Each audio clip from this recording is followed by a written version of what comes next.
We've all been there. That burst of energy, that sudden drive to start something new. A diet, a project, a dream. We consume motivational speeches, inspirational quotes, and high-energy content, hoping to bottle that fleeting feeling. But how often does it last? How often do we find ourselves back at square one, wondering where that initial spark went?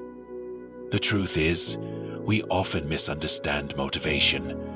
We treat it like a finite resource, something we need to constantly refuel from external sources.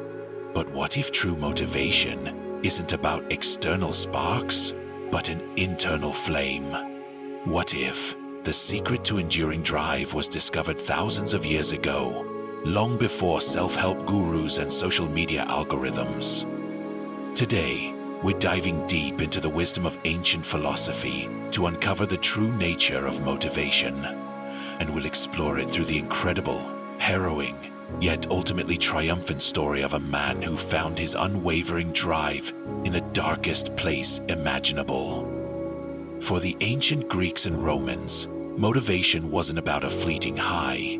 It was about something far more profound: living a good life, a life of purpose and flourishing. Take Aristotle, for example. He believed that all human activity ultimately aims at some good, but not just any good. The ultimate good, which he called Eudaimonia. Now, don't confuse Eudaimonia with mere happiness. It's more like human flourishing, living a life of excellence, fulfilling your highest potential, and achieving a deep sense of well-being through virtuous action. For Aristotle, true motivation didn't come from external rewards, but from this innate drive to become the best version of yourself, to act with virtue, courage, wisdom, justice, and temperance. When you align your actions with these virtues, you're not just doing good, you're being good. And that's a powerful, self-sustaining motivator. It's about striving for excellence for its own sake. Then there were the Stoics. Philosophers like Seneca, Epictetus, and Emperor Marcus Aurelius. Their take on motivation was equally powerful, especially in the face of adversity. The Stoics taught us to focus relentlessly on what we can control: our thoughts, our judgments, our attitudes, and our actions, and to let go of what we cannot control: external events, other people's opinions, even our physical circumstances. This isn't about suppressing emotions, it's about mastering them. It's about understanding that even when everything around you collapses, your inner freedom, your ability to choose your response, remains. And that inner freedom is the ultimate source of enduring motivation. It's the ability to find purpose and take action, no matter how dire the situation. These ancient thinkers understood that true motivation isn't just about starting, it's about enduring.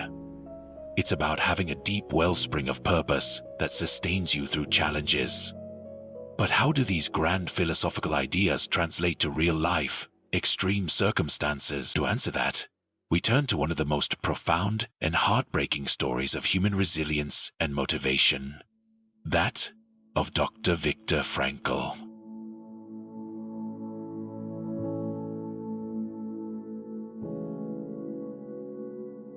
But then came 1942. Frankl, his wife, his parents, and his brother were all arrested and deported to Nazi concentration camps. He would spend 3 long years in 4 different camps, including Auschwitz and Dachau, enduring unspeakable horrors. He watched as his entire family perished.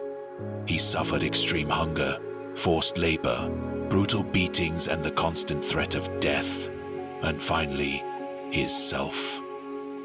He proposed he was stripped of everything: his home, his loved ones, his profession, his identity, even his basic dignity.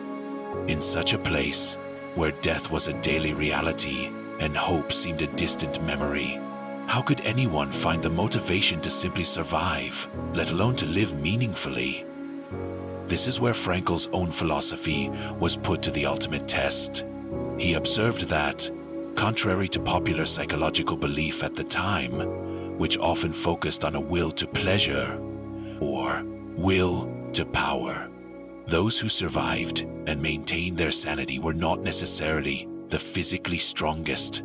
They were the ones who found a meaning or purpose to their suffering. Frankl himself clung to several anchors of meaning. He imagined giving lectures after the war, sharing the psychological insights he was gathering from his experiences. He secretly recreated and revised his manuscript for a book that had been taken from him upon arrival at Auschwitz. He promised him he held on to the image of his wife, even though he didn't know if she was alive, finding comfort and purpose in that imagined connection. He understood the Stoic principle that while the Nazis could control his body and his external circumstances, they could not control his inner world, his attitude, or his choice of how to respond. He realized that even in the face of absolute powerlessness, he still possessed the ultimate freedom, the freedom to choose his own meaning. He recounted a moment when, forced to dig a ditch in freezing conditions, exhausted and starving, he found himself thinking about his wife. He pictured her, felt her presence, and realized that love is the ultimate and highest goal to which man can aspire. In that instant, his suffering was imbued with meaning. This was not masochism, it was transcendence. It was finding purpose through suffering, not in spite of it. "You're not alone. I am not lonely." Then Ami cradled him in his arms and spread his wings and scanned the sky, then brought his eyes down to the gutter, which was already full of dirt. "I am not lonely." He watched some prisoners give up, losing all hope and eventually their lives. He observed others, like himself, who found meaning in small acts of kindness, in sharing a piece of bread, in a fleeting moment of beauty like a sunset, or in the very act of defiance against dehumanization by maintaining intellectual curiosity or a sense of humor. When he was finally liberated, Frankl dedicated his life to teaching others what he had learned, and finally dedicated his life to teaching others what he had learned. His work is a powerful testament to the idea that our primary drive is not pleasure or power, but the search for meaning. And in that search lies the wellspring of true, unyielding motivation. So, what can we learn from Viktor Frankl and the ancient philosophers about igniting and sustaining our own motivation in a world that isn't a concentration camp, but still presents its own challenges? Find your why, the Aristotelian purpose. What truly gives your life meaning? Is it a cause, a relationship, a skill you want to master, or a contribution you want to make? Connect your daily tasks to this larger purpose. When you feel a lack of motivation, ask yourself, how does this connect to my deepest values and goals? Focus on what you can control. Don't waste energy on things outside your influence. Instead, pour your energy into your effort, your attitude, your response to setbacks, and your consistent action. This shift in focus is incredibly empowering and prevents motivational paralysis. Embrace meaning in suffering. Frankl's legacy brings challenges and discomfort. Instead of letting them derail you, ask, what can I learn from this? How can I grow through this? Finding meaning even in adversity transforms a demotivating obstacle into a catalyst for strength. Cultivate inner virtues. As Aristotle taught, developing virtues like discipline, perseverance, and wisdom isn't just about being a good person. It's about building the internal capacity for sustained motivation. Every small act of discipline strengthens your inner drive. The motivation you seek isn't found in a quick fix or a temporary surge of adrenaline. It's not something you buy or consume. It's a flame within you, constantly fed by purpose, fueled by choice and strengthened by resilience. Ancient philosophers like Aristotle and the Stoics, and modern heroes like Viktor Frankl show us that true motivation is an internal state of being.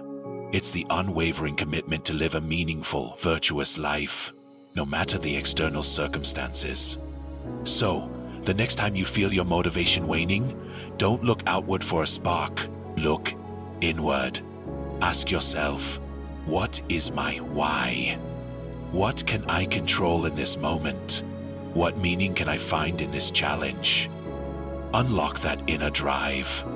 The wisdom of the ages and the testament of incredible human spirit prove that you have everything you need to keep that flame burning.